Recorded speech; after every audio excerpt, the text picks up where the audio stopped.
Hello. So I am bumping stuff up today because it is so difficult to keep things moist, and they're just drying out so quickly, particularly things in, you see this is a 40 cell tray, and I water them every day, and when it's hot and you know, this time of year, it just these little tiny cells just dry out so quickly. So they've all rooted really well. This is something called Panicum sprinkles. I think it's got various different names. One of them's sprinkles. I think it's called sparkling fountain. It changes all the time, but it's a lovely grass to put with.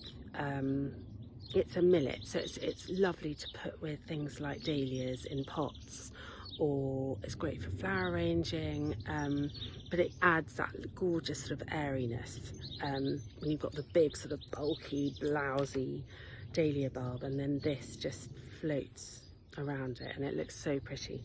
Anyway, so you can see they're well rooted, and they've been in here for quite a while, but I'm going to bump them up into a 15 cell tray. I'm just going to push you down now so you can see. So I'm going to bump them up into this tray here, and it's so easy, and that means that we add fresh compost, which does them the world of good anyway, but also it just means that when you do water them, these bigger cells retain the moisture better and for longer, and so it's not such a mad panic every night going out to water. I'm tending to watering at night at the moment. I think in the winter I always water in the day, in the mornings, but because you know it never gets that hot during the day, so you don't worry. But at night, in the summer, I think it's nice to do it in the evenings, because then they have a really good drink at night and sort of recover a bit.